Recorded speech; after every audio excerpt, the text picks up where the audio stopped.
সামান্য একটু গরম, মুয়াজ্জিন ডাইকা আমাদেরকে পায় না, অথচ ডাকটা কি মুয়াজ্জিনের ছিল? কার ছিল? আল্লাহ কে? কে আল্লাহ? আল্লাহ কে? আল্লাহ ও সিরতিকা ছোট, ঠিক না? ঠিক না?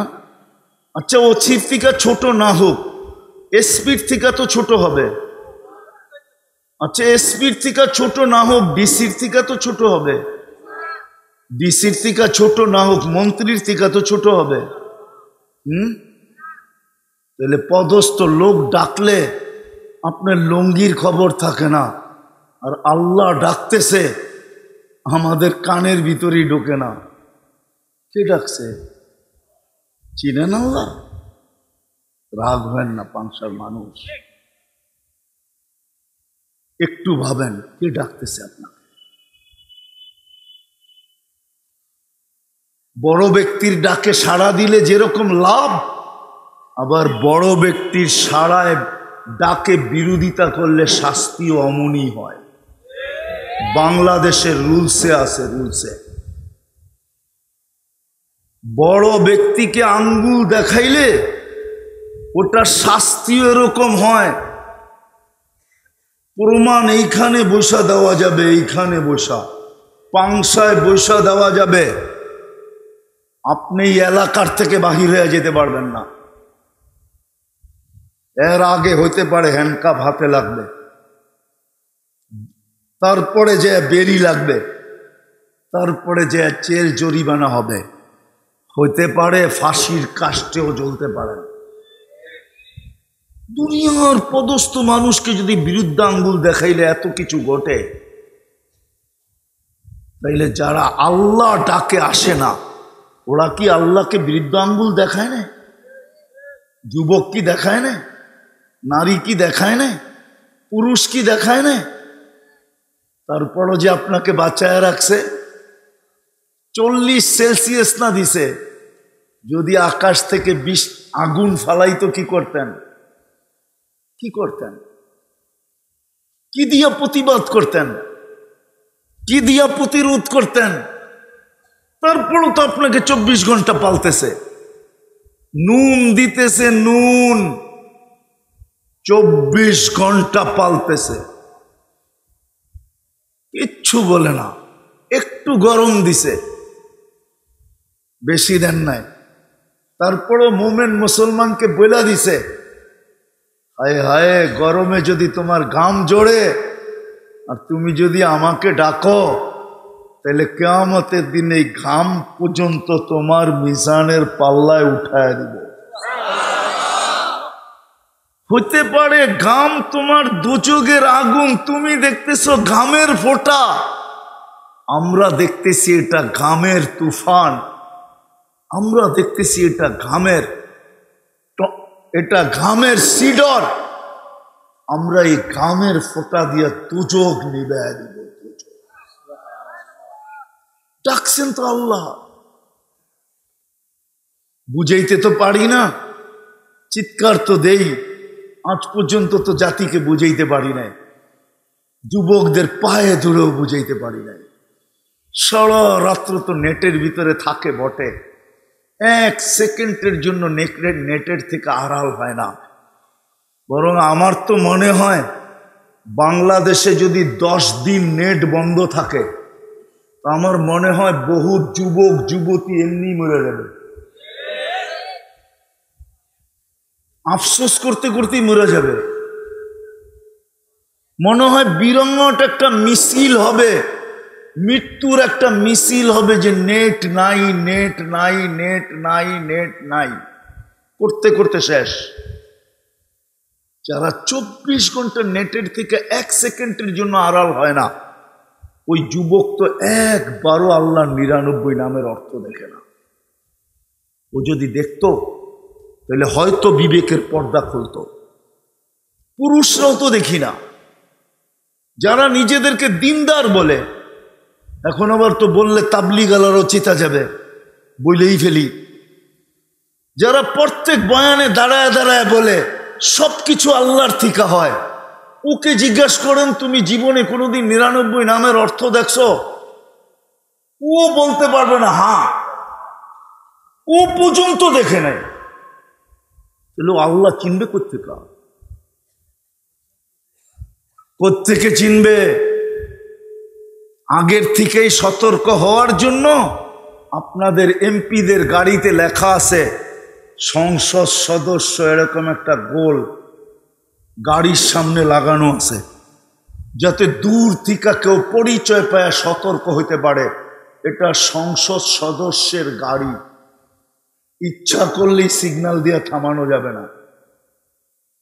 থামাইতে গেলে হইতে পারে চাকরিটাও যেতে পারে, আর চাকরি যদি না হয়, নাও যায়, তো বান্দরবনে হয়তো পাঠায়া দিতে পারে যে তোর এত বড় সাহস, আমার গাড়ি থামায়া দিলি, দেখলি না এত বড় নেম প্লেট, পরিচয় লাগানো বাংলাদেশ সংসদ সদস্য। মানুষ যদি নিজের পরিচয় দিয়া চলতে পারে তো আল্লাহর পরিচয় নাই? আল্লাহর পরিচয় খালি কুলহু আল্লাহ। হায় আফসোস, ওইটাও যদি পড়তো তাহলে তো মনকে মাইনা নিতাম। আল্লাহ তো নিজের পরিচয় দিছিলেন কুলহু আল্লাহ দিয়া, শুধু পরিচয় দেন নাই এই উম্মতের সাধারণ মানুষের জন্য যারা কোরআন পড়তে জানে না, কোরআন পড়তে জানে না, ওদের দিলের আকাঙ্ক্ষাকে দূর করার জন্য যে মালিক কোরআন তো পড়তে শিখি নাই, কোরআন তো পড়তে জানি না, আমি কি কোরআন খতমের সওয়াব পাবো না? আমি কি বঞ্চিত থাকবো?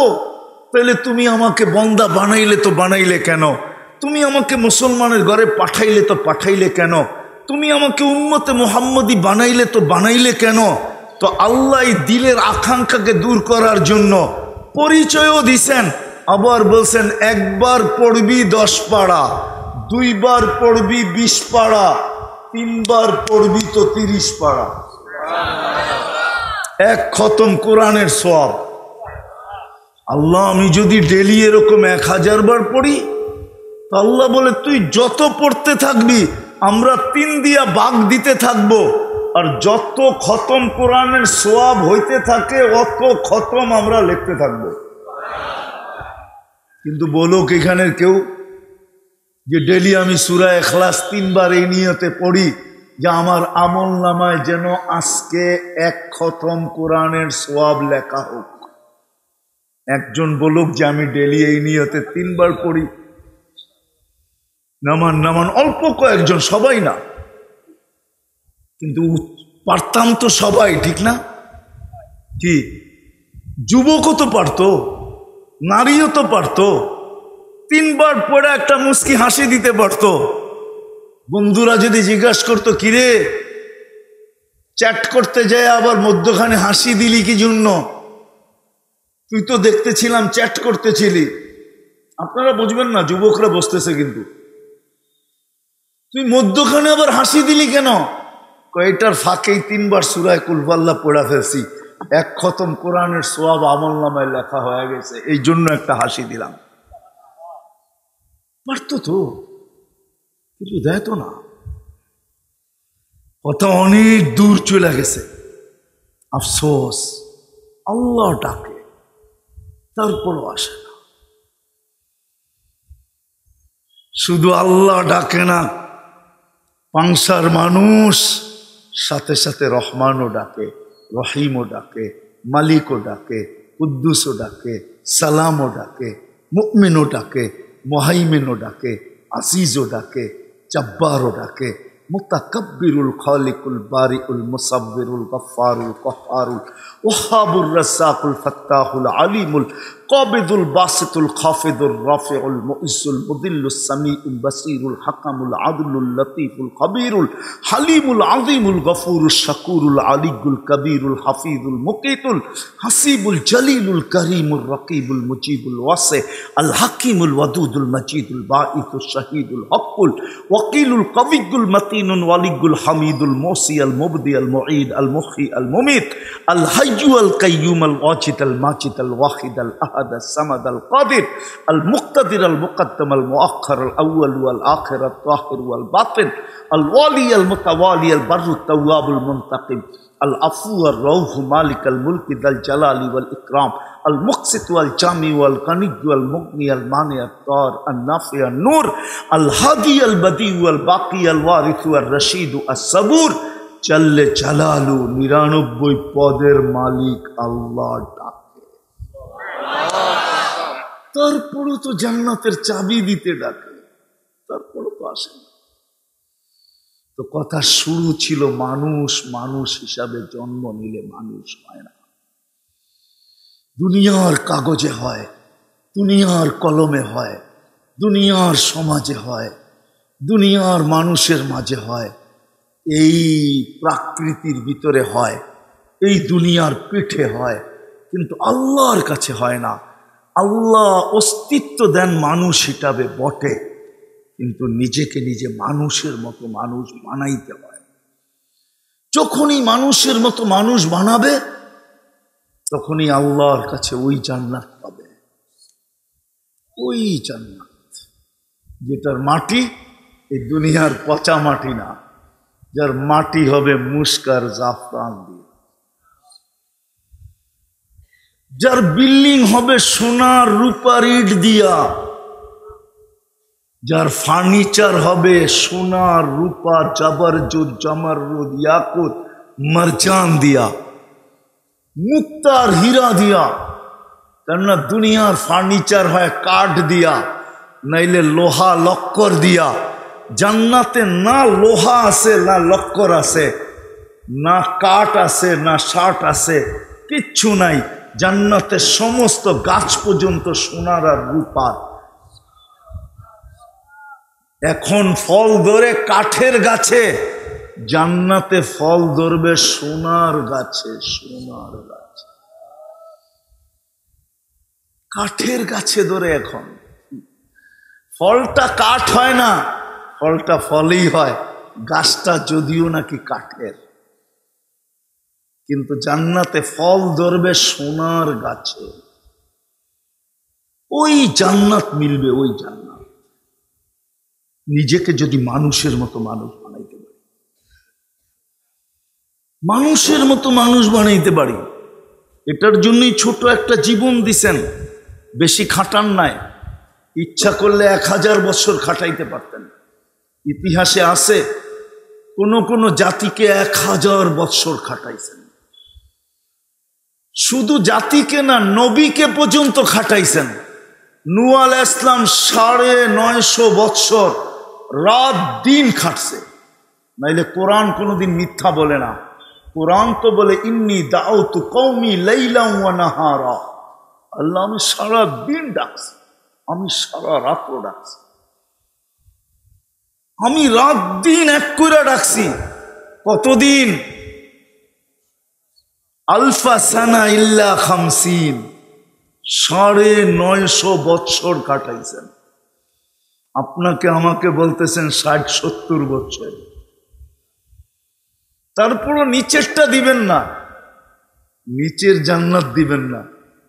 এই উম্মতের জন্য স্পেশাল জান্নাত নিজের কুদরতি হাত দিয়া বানাইছেন। এই উম্মতের জান্নাত আল্লাহ নিজের কুদরতি হাত দিয়া বানাইছেন। এই জন্য আমাদের নবীজি বলছেন, জান্নাত চাইলে ছোটটা চাইও না, ফেরদাউসুল আলা চাইও। বলছে কেন? ওইটার ছাদ কিন্তু আল্লাহর আরশ, দেখতে মনে চাইলে খালি ছাদে উঠবার, আল্লাহকে দেখবা। কুদরতি হাত দিয়ে বানাইছেন। ইয়াগফির লাকুম যুনুবাকুম ওয়া ইউদখিলকুম জান্নাতিন তাজরি মিন তাহতিহাল আনহার ওয়া মাসাকিন তাইয়্যিবাতান ফি জান্নাতি আদন। এই উম্মতের জন্য জান্নাতে আদন বানাইছেন। আল্লাহ রসুলকে জিজ্ঞাসা করছেন কি দিয়া বানাইছেন? আল্লাহ কুদরতি হাত দিয়া বানাইছেন, নিজে সাজাইছেন। ও মেরে দোস্ত, আল্লাহর কুদরতি হাতে যদি মানুষ তৈরি না হইতো তাহলে যুবককে দেখা ২০-এর বোতল কোনোদিন পান করতো না, আর যুবতী যুবককে দেখা কোনোদিন ওড়না পেঁচায়া ঘরের ভিতরে ঝুলা যেত না। কুদরতি হাত দিয়া বানাইছেন, এই জন্যই যুবক যুবতীকে দেখা বিষের বোতল পান করতে দ্বিধা করে না। ও জানে কে হাত দিয়া বানাইছে, এটার কারিগরকে। আবার যুবতীও যুবককে না পাইলে আলটিমেটাম দেয়, জান দিয়া দিব। আল্লাহ যদি কুদরতি হাত দিয়া না বানাইতেন, মানুষ এরকম আকর্ষণের পাত্র হইত না, মানুষ মানুষের জন্য জান দিত না। ঠিক আমাদের জান্নাত আল্লাহ কুদরতি হাত দিয়া বানাইছে। কেমন জান্নাত, এটাই বুঝাইতে চাইতেছি। মানুষ মানুষ হিসাবে জন্ম নিলে মানুষ হয় না। জন্মটা আল্লাহর ইচ্ছা, আল্লাহর সিলেকশন। আল্লাহর ইচ্ছায় আমি মানুষ হইতে পারছি। কিন্তু ওই মানুষ,